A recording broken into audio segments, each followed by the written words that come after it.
अब नियो का मतलब है, आप जानते हैं कि अमेरिकन न्यू के बदले नई आजकल शब्द का प्रयोग करते हैं, नियो। नियो का सीधा सा मतलब क्या है? न्यू।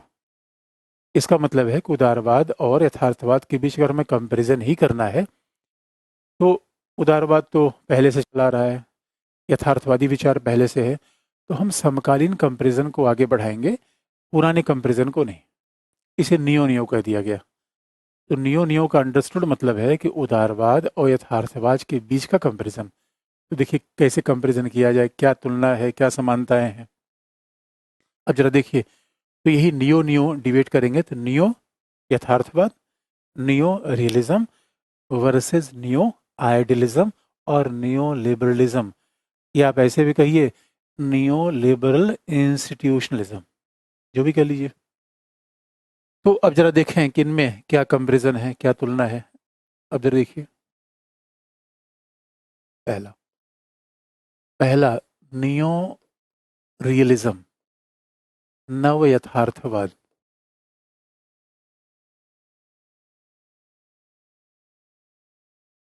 और आप याद रखिए, हम प्रश्न आपको तब बताएंगे, प्रश्न उत्तर जो भी आपके होंगे वो हम लास्ट में बताएंगे। पहले सारी थियरीज हम पढ़ लें, हम पहले सारे सिद्धांत पढ़ लें, तो उत्तर लिखने में ज़्यादा आसानी होती है, क्योंकि एक की तुलना दूसरे से होती है, एक दूसरे से संबंधित है।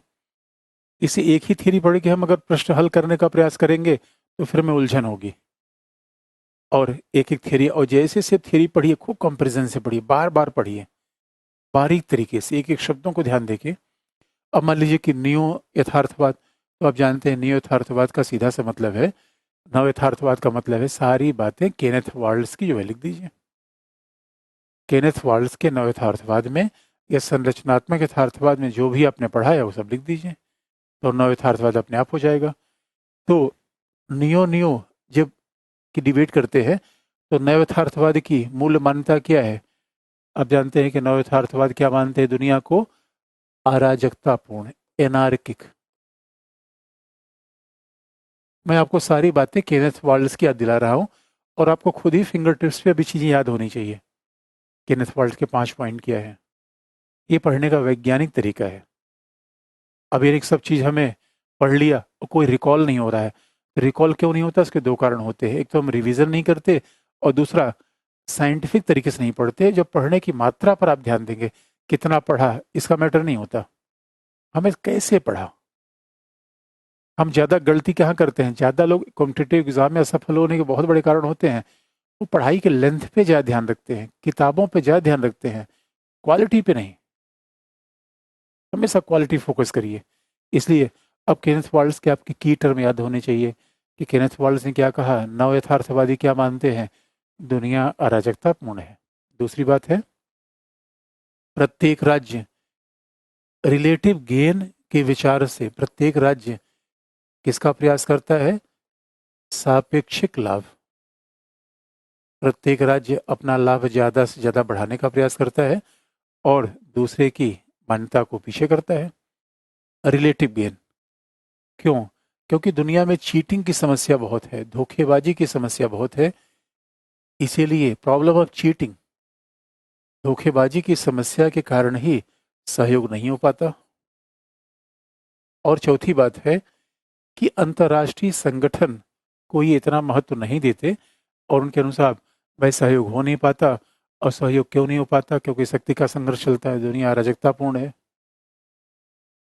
तो दुनिया अराजकतापूर्ण है तो हर राज्य की सुरक्षा अपना दायित्व है, इसलिए सुरक्षा सामंजस्य हमेशा बना रहेगा, सिक्योरिटी डिलेमा बनी रहेगी। इसलिए अंतर्राष्ट्रीय संगठन महत्वहीन होते हैं। अंतर्राष्ट्रीय संगठनों को ये महत्वहीन मानते हैं या मान लीजिए द्वितीयक मानते हैं कि ठीक है, वो राष्ट्र राज्यों के हितों की पूर्ति के लिए बन जाता है, बाकी उससे ज्यादा उससे उम्मीद करना बेकार की बात है। तो अब ये बात, ये मान्यता किसकी हो गई? नव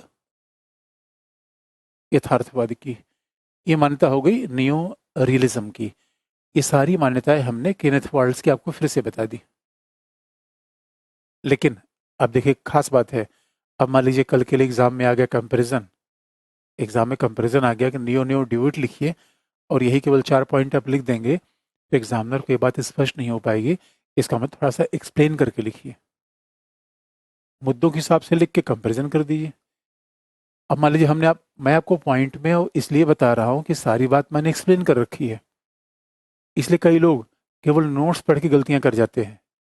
क्योंकि मान लीजिए इसने क्लास नहीं की, केवल नोट्स पढ़ा, उसको तो ये लगेगा कहाँ अच्छा नियो नियो डिबेट लिखना है, बस यही 4 पॉइंट लिख दीजिए। भाई 4 पॉइंट आपने लिख दिया तो एक्सप्लेन कहाँ किया कोई चीज़? एग्जामिनर को ये बात समझ में नहीं आएगी, इसलिए हर चीज़ को कम से कम 2-2 लाइन लिखिए। तो अब मान लीजिए दूसरा दूसरा क्या है, नियो नियो आइडलिज्म या नियो लिबरलिज्म, नव उदारवाद।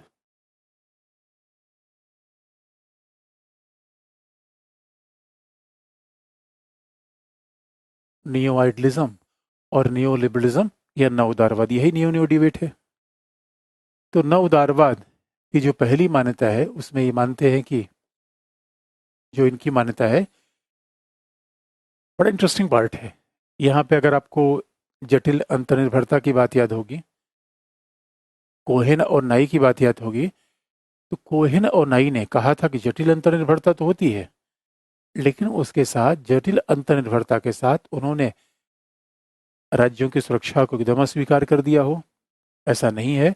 और वो मानते हैं कि प्रत्येक राज्य अपनी सैन्य शक्ति रखता है और दुनिया में संघर्ष भी होता है। अगर आप कोहेन और नाई की बात को ध्यान से पढ़िए तो उन्होंने माना है कि ठीक है अंतर्निर्भरता तो ठीक है, लेकिन अंतर्निर्भरता का ये मतलब न माना जाए कि दुनिया से संघर्ष खत्म हो गए। अब संघर्ष ही नहीं है, संघर्ष होता है। और सबसे इंटरेस्टिंग बात है, ये कम से कम यही बात कहीं न कहीं नव उदारवादियों और पुराने उदारवादी या आदर्शवादियों के बीच अंतर कर देती है। आदर्शवादी या पुराने उदारवादी कभी नहीं मानते कि दुनिया अराजकतापूर्ण है, लेकिन नव उदारवादियों ने ये मान्यता ऐसी स्वीकार की है जो यथार्थवादियों की भांति है। ये बात ध्यान, और ये मान्यता किसी और ने नहीं, कोहेन और नाई नहीं की है।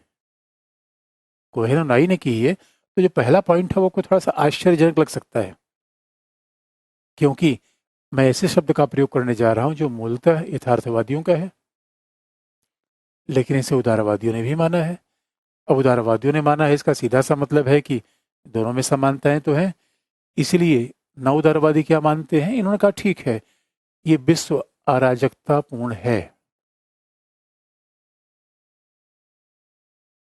वुडरो विल्सन जैसे लोग कभी नहीं मानते थे। तो ये नव उदारवादियों की ये एक बड़ा ही वास्तविक असेसमेंट है, क्योंकि ये बात कोहेन ने भी कहा कि नहीं, दुनिया में सैन्य ताकत को हम एकदम से अस्वीकार नहीं कर सकते। जब उन्होंने जटिल अंतर्निर्भरता की बात की तो उनका कहना क्या था कि जटिल अंतर्निर्भरता का मतलब है कि दुनिया में ये इंपॉर्टेंट नहीं है कौन देश शक्तिशाली है कौन छोटा है, ये महत्वपूर्ण नहीं है। क्योंकि जब अंतर्निर्भरता होगी, अब मान लीजिए आपका व्यापार की अंतर्निर्भरता है, आप गांव के बड़े जमींदार हैं और आप गांव में खेती करनी है, हो सकता है जो छोटा सा व्यक्ति है वो भी आपकी खेती में सहायता कर दे, हो सकता है पावरफुल ना हो, ये अंतर्निर्भरता है। अंतर्निर्भरता में शक्ति की अधिक्रमता नहीं होती जैसे यथार्थवादी मानते हैं, लेकिन अंतर्निर्भरता में कई कारक होते हैं, मल्टी सेंट्रिक होता है। अंतर्निर्भरता में गैर राष्ट्रीयकर्ता होते हैं, साथ साथ अंतर्निर्भरता में कहीं न कहीं सैन्य शक्ति का भी अंतर्निर्भरता का मतलब ये नहीं कि राज्य सैन्य शक्ति नहीं अर्जित कर रहे हैं, दुनिया में संघर्ष नहीं है, अंतर्निर्भरता के साथ संघर्ष भी बने हुए हैं। ये बात रॉबर्ट कोहेन और जोसेफ नाई ने स्वीकार किया। इसलिए कहा भी जाता है उनकी मान्यताएं ज्यादा संतुलित हैं। वे सिद्धांत का मतलब होता है वर्तमान की व्याख्या। तो वर्तमान की व्याख्या में हम ये मानेंगे एक तरफ की अंतर्निर्भरता है, बहुत सही बात है, लेकिन संघर्ष भी तो है। भाई संघर्ष हुआ तभी तो ब्रिटेन अलग हुआ। अंतर्निर्भरता कहाँ है, जर्मनी में, फ्रांस में, इंग्लैंड में अंतर्निर्भरता भी है, संघर्ष भी है, दोनों चीजें साथ साथ चल रही हैं। तो पहली बात उन्होंने मान ली। लेकिन आप कहेंगे आप अब आपके मन में एक स्वाभाविक सवाल होगा, अक्सर ये बताओ, ये भी मान रहे हैं राजकतापूर्ण, ये भी दुनिया को मान रहे हैं राजकतापूर्ण, तो अंतर कहाँ करें हम, अंतर क्या होगा? ये प्रश्न बड़ा ही स्वाभाविक सा है कि हम कहाँ डिफरेंस करें सर। तो डिफरेंस है ये मानते हैं कि दुनिया अदरवाइज तो यथार्थवाद उदारवाद में कोई अंतर रहेगा ही नहीं। लेकिन अंतर कहाँ से आता है? ये कहते हैं कि नहीं, विश्व अराजकतापूर्ण है, लेकिन लेकिन इस विश्व में शांति का निर्माण संभव है।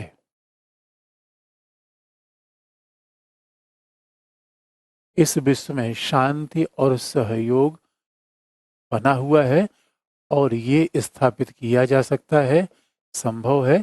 इसमें बहुत प्रॉब्लमेटिक नहीं है। अब देखिए यहीं पे ये दूसरी लाइन में फर्क, दूसरी लाइन में पता चल गया कि भाई उदारवादी है। दूसरी लाइन उन्होंने कहा कि नहीं भाई ठीक है, हमने माना कि दुनिया अराजकतापूर्ण है, ये तो हमने स्वीकार कर लिया, लेकिन इस विश्व में शांति संभव है, सहयोग संभव है। यानी जंगल की दुनिया को चिड़ियाघर में बदला जा सकता है, जंगल की दुनिया को जू में बदला जा सकता है। और नाना पाटेकर की मूवी हमेशा स्टंट मूवी होगी, केवल झगड़े होंगे, ऐसा नहीं है। लव स्टोरी की भी कल्पना हम कर सकते हैं, इस दुनिया को लव स्टोरी के रूप में बनाया जा सकता है। तो ये बात आप देखिए, यहीं पे उदारवादी अपनी पहचान बता देते हैं कि भाई देखो हम उदारवादी हैं, लेकिन ये दुनिया को अराजकतापूर्ण मानते हैं। आप याद रखिए, यही अगर आप मान सकते हो कि पुराने उदारवादी आदर्शवाद और उदारवाद के बीच में जो एक अंतर आप मान सकते हैं, ये पहला पॉइंट है ये। क्योंकि जो पुराने उदारवादी थे, आदर्शवादी थे, वो कभी ऐसा नहीं मानते थे कि दुनिया अराजकतापूर्ण है। इसका मतलब ये है क्योंकि ये सब लोग लिख रहे हैं, जो भी समकालीन विचारक है 1980 के बाद, 90 के, 1980 के बाद लिख रहे हैं सब।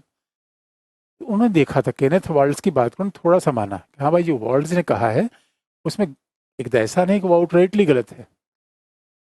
इसका सीधा सा मतलब है दोनों के बीच समन्वय तो बनी रहा है। इसका मतलब हो गया कि फिर दोनों आंशिक रूप में सत्य हैं और आंशिक रूप में गलत भी हैं। इसका मतलब ये हो गया कि अंतर्राष्ट्रीय राजनीति में अगर शांति है तो सहयोग भी है, झगड़े हैं तो सहयोग भी है। दूसरी बात आप देखेंगे, ये मानते हैं जो नव उदारवादी मानते हैं। अब ये बात याद रखिए, अब जैसे कंपैरिजन करना हो नव उदारवादी, तो आप पढ़ चुके हैं, नव उदारवादी में कॉल ड्यूस आते हैं, रॉबर्ट कोहेन आते हैं, उनका नाम अनायासी आपको लिखने की आदत होनी चाहिए, ये फर्क रखना है। मैं बार बार कह रहा हूँ कि ऐसे, अब मैंने पॉइंट वाइज लिख दिया और आप भी जाके एग्जाम में पॉइंट वाइज ही लिख के चले आए। इशू मुद्दे पर अराजकतापूर्ण पहला हेडिंग लिख लीजिए, उसमें दोनों के विचार कंपेयर कर दीजिए। अंतर्राष्ट्रीय संगठन लिख दीजिए, मुद्दों के अनुसार लिखना ज़्यादा अच्छा माना जाता है। और अगर आप ऐसे ग्राफ भी बना के लिख रहे हैं तो हर पॉइंट को दो दो लाइन एक्सप्लेन जरूर करिए, दो दो लाइन ही सही, क्योंकि हमारे पास शब्द सीमा हमेशा होती है। तो दूसरी बात है सापेक्षिक लाभ। ये क्या कहते हैं? ये एब्सोल्यूट गेन की बात करते हैं, निरपेक्ष लाभ की बात करते हैं। जो आदर्शवादी हैं वो एब्सोल्यूट गेन की बात करते हैं, निरपेक्ष लाभ। अब एब्सोल्यूट गेन या निरपेक्ष लाभ का मतलब ये हो जाता है, सीधी सी बात है, अपने फायदे से मतलब रखिए, पड़ोसी को फायदा हो रहा है, घाटा हो रहा है, इससे मतलब नहीं है। भाई हमें एग्जाम पास करना है, निरपेक्ष लाभ का मतलब क्या है? हमें एग्जाम पास करना है, पार्टनर को फेल होने में हमें अपनी ताकत नहीं लगानी है। हमारा फायदा, अपना भला तो जग भला, सीधी सिद्धांत है। ये उदारवादी मानते हैं। इन सवाल है हमें खुद अच्छी स्थिति प्राप्त करना है या हमें ये सोचना है कि पड़ोसी को हम नीचे कर दें, पड़ोसी जैसा है वैसा रहे। इसलिए अब जबकि इन पे आप देखें क्या करते हैं, नहीं नहीं सापेक्षिक लाभ। यथार्थवादी कहते नहीं, दो दो पॉइंट पर आपको काम करना पड़ेगा, अपनी परीक्षा पास करनी है और पार्टनर को फेल करवाना है। दो समानांतर पॉइंट पर आप काम करिए।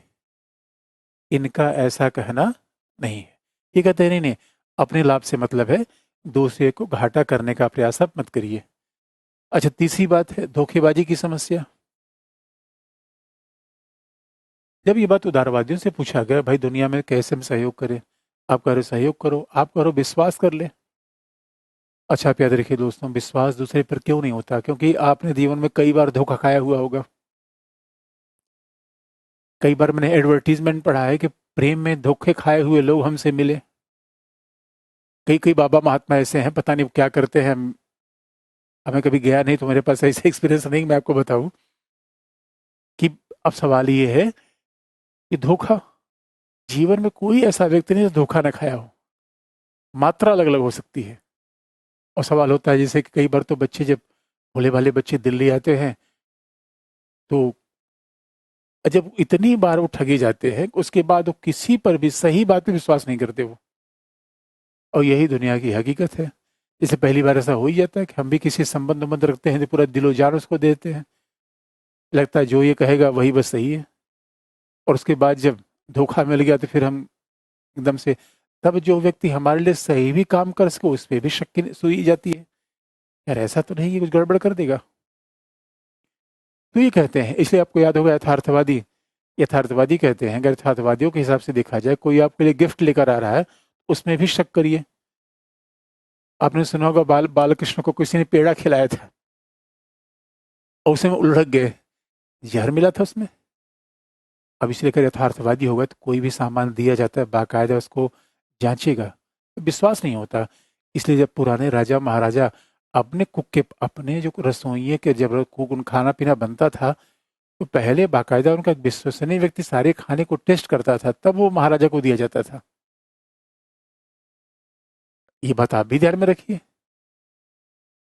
तो आप याद रखिए, ये मामला है, ये कहते हैं कि भाई धोखेबाजी की समस्या होती है, जबकि उदारवादी कहते हैं नहीं नहीं, ये धोखेबाजी की समस्या को अतिरंजित रूप में, ज्यादा एग्जेजरेटेड रूप में पेश कर रहे हैं। ऐसा नहीं होता। और धोखेबाजी की समस्या होती होगी, मतलब ये क्या कहते हैं, नहीं, धोखेबाजी की समस्या ज्यादा अतिरंजित रूप में प्रस्तुत की गई है, क्योंकि इस धोखेबाजी के कारण ये एग्जेजरेटेड रूप में है, जो वास्तविक नहीं है। हो सकता थोड़ा एलिमेंट हो धोखेबाजी का, इससे हम इनकार नहीं कर रहे हैं, लेकिन ये अतिरंजित रूप है, ऐसा दुनिया में नहीं होता।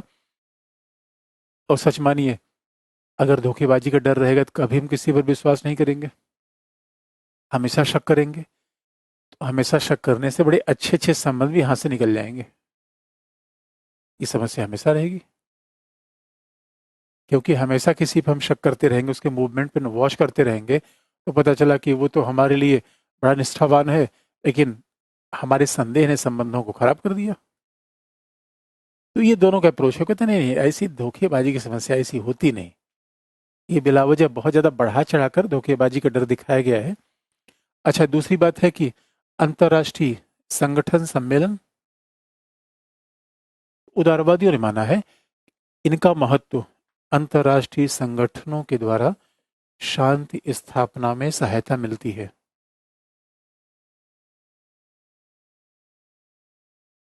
अंतर्राष्ट्रीय संगठनों के द्वारा शांति स्थापना में सहायता प्राप्त होती है। ये बात सच है कि जो इंटरनेशनल ऑर्गेनाइजेशन है उससे विश्व में शांति की स्थापना होती है, शांति की स्थापना संभव है। बात ध्यान देने की है, जब रिचर्ड कॉब्डेन जैसे जो पुराने आदर्शवादी थे वो ये मना करते थे कि अंतर्राष्ट्रीय संगठन बन गया अपने आप शांति आ गई। और ये भी ध्यान रखने की बात है कि ये बात बहुत ध्यान से रखिए, पुराने आदर्शवादी कहा करते थे कि अंतर्राष्ट्रीय संगठन बनना शांति की गारंटी, अंतर्राष्ट्रीय संगठन इज इक्वल टू पीस। लेकिन जो ये लोग हैं उदारवादी है, वो कहते हैं नहीं नहीं नहीं, अंतर्राष्ट्रीय संगठन शांति बनाने का माध्यम है, सहायक है।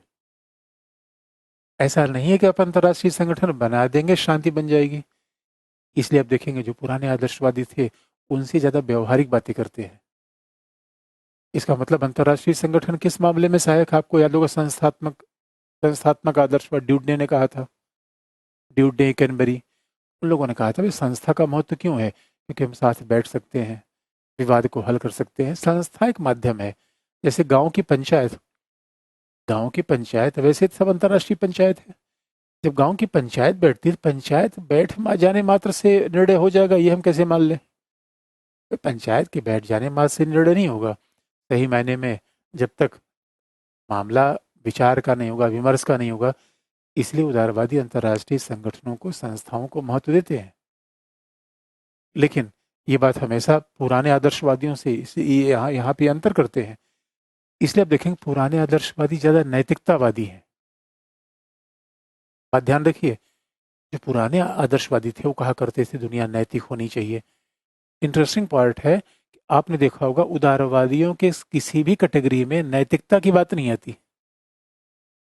वो उनका सरोकार इस बात से नहीं कि मानव कैसा है, वो यद्यप उदारवाद की पुराने उदारवाद की मूल मान्यता क्या मानव नेक है, लेकिन वो ध्यान से आपने देखा होगा तो ये क्या कहते हैं, शांति की बात, सहयोग की बात। ये अगर इनको आप नैतिकतावादी मानना चाहे तो कह सकते हैं कि हाँ भाई शांति सहयोग, लेकिन इस शांति सहयोग कैसे करते हैं, मानव के नैतिक व्यवहारों से नहीं, व्यापार से। शांति सहयोग कैसे करते हैं, लोकतांत्रिक शासन से। शांति सहयोग कैसे करते हैं, संस्थाओं से। ये बात ध्यान में रखने की है। इसलिए जो पुराने आदर्शवादी थे, पुराने उदारवादी थे, वो ज्यादा ही रोमांटिक थे। अच्छा, रोमांटिक का मतलब होता है एक तरीके से आदर्शवादी, कल्पनावादी, वो रोमांसिज्म कहलाता है। रोमांटिक होने का मतलब यहाँ पे कोई ऐसा नहीं मतलब है कि जो फिल्मों में होता है, ऐसा रोमांटिक का मतलब नहीं है। रोमांसिज्म लिटरेचर में एक बड़ा मूवमेंट रहा है, जहाँ पे कल्पना की बात की जाए, आदर्श की बात की जाए, तो ये अपने आप में बहुत बड़ी मान्यता रही हुई है इनकी। तो आप देखेंगे ये मूल रूप में कंपैरिजन है, ये दोनों में तुलना है। किस तरीके से ये नियो रियलिज्म की बात करते हैं, ये नियो लिबरलिज्म, ये इनकी तुलना है। और इस तुलना से आप ये भी कर सकते हैं जो पुराने आदर्शवादी हैं वो थोड़ा सा ज्यादा आदर्शवादी हैं, ये थोड़ा सा व्यवहारिक भी बात करते हैं। इसलिए आप देखेंगे चाहे नया यथार्थवाद हो, वो नैतिकता को पीछे छोड़ता है। यानी यह नैतिकता की बात ऐसे करिए कि मानव के आधार पर अंतर्राष्ट्रीय राजनीति की व्याख्या नहीं हो रही है, मानवीय स्वभाव के आधार पर नहीं कि मानव अच्छा है बुरा है, नहीं। यहाँ भी क्या है, समाज है, लोकतांत्रिक शासन है, इन आधारों पर हम उसकी व्याख्या कर रहे हैं। बस ये बात ध्यान रखने की है कि जब भी आप नव उदारवाद लिखिए तो रिपब्लिकन डेमोक्रेट माइकल डोल का नाम लिख दीजिए, फिर उसके बाद रॉबर्ट कॉल्ड्यूस का नाम लिख दीजिए। एक दो स्कॉलर का नाम लिखने पर एक दो पॉइंट आप एक्सप्लेन कर दीजिए। इसलिए आप देखेंगे कुल मिला के अगर ये कहा जाए कि नियो नियो डिबेट का सारांश क्या है, तो दोनों में कुछ समानताएं हैं और दोनों में अंतर तो स्पष्ट है। क्योंकि कहीं न कहीं उदारवादी सहयोग की बात करते हैं और ये मानते हैं कि संस्थाओं का महत्व होता है, अंतर्राष्ट्रीय विधि का महत्व है, शासन प्रणाली का महत्व है। जबकि यथार्थवादी कहते हैं कि नहीं भाई, शासन प्रणाली से कोई मतलब नहीं है, समाज से कोई मतलब नहीं है, आर्थिक परिवर्तन से मतलब नहीं है, क्योंकि राज्यों के बीच संघर्ष होना तय है। तो कैसा भी राज्य हो, कब किस जगह राज्य हो, इससे मतलब नहीं, संघर्ष होगा। और आपको याद दिला दे, बेलिस एंड स्मिथ जिस मान्यता को नियो नियो डिबेट कह रहे हैं वो कोई नई बात नहीं है। बेलिस एंड स्मिथ जिस मान्यता को नियो नियो डिबेट कह रहे हैं कोई नई बात नहीं है, क्योंकि एक विचारक थे नेबुर, राइनोल्ड रेनॉल्ड नेबुर। तो रेनॉल्ड नेबुर ने ये बात बहुत पहले ही कह रखी थी। रेनॉल्ड नेबुर ने क्या कहा था, NEIUGHBUR, रेनॉल्ड नेबुर। रेनॉल्ड नेबुर ने कहा रखा था, ये बात उदारवाद और यथार्थवाद का कंपैरिजन पहले से भी होता रहा है और हम ये निष्कर्ष निकालना चाहते हैं तो रेनॉल्ड नेबुर का भी नाम लिख सकते हैं। तो रेनॉल्ड नेबुर ने कहा था कि देखो भाई, ये जो नव यथार्थवादी होते हैं ये किसकी संतान है, अंधकार की संतान है ये, they are the child of darkness. और जो ये उदारवादी भाई है ये किसकी है, प्रकाश की संतान है, ये अंधकार की संतान है, ये प्रकाश की संतान है। अब एक बात याद रखिए, विषय पढ़ने का मतलब है सैद्धांतिक, हमेशा संकल्पनात्मक होइए, सैद्धांतिक होइए।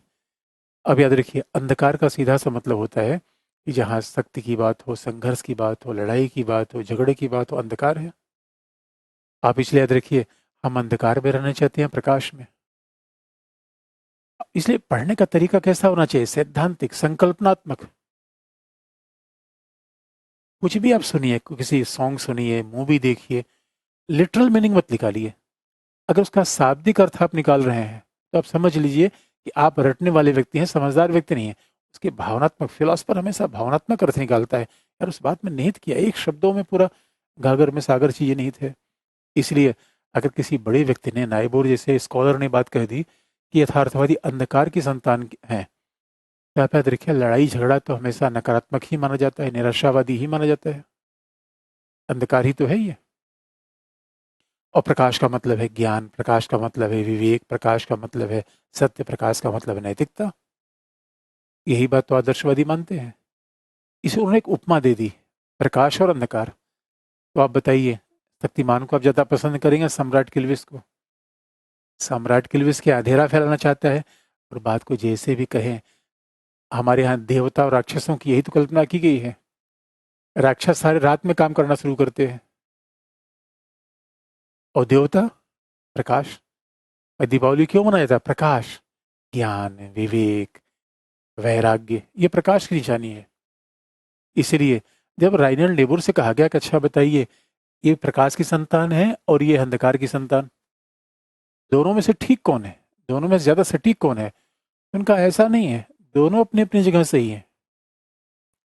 और अंतर्राष्ट्रीय राजनीति में कुछ चीज अंधकार की संतान को प्रकाश की संतान से सीखना चाहिए, और कुछ चीजें प्रकाश की संतान को अंधकार की संतान सीखना चाहिए।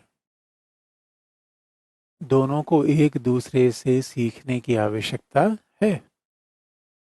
दोनों एक दूसरे से सीखें, यानी बात सीधी सी है, उदारवादियों को यथार्थवादियों से सीखना चाहिए, यथार्थवादियों को उदारवादियों से। और यथार्थवादियों को उदारवादियों से क्या सीखना चाहिए? कि सहयोग करिए। और उदारवादियों को यथार्थवादियों से क्या सीखना चाहिए? शक्तिशाली बनिए। बात सीधी सी है, यानी आप शांति की अपेक्षा करिए। इसलिए आप देखें, प्रधानमंत्री अभी भाषण दे रहे थे तो उन्होंने कहा भी कि भाई देखो, शांति बनाए रखने के लिए शक्ति आवश्यक है। इसलिए शक्तिशाली होना और शांति बनाए रखना, एक बिल्कुल इन दोनों को विरोधाभासी मानने की आवश्यकता नहीं है। दोनों एक दूसरे के पूरक है।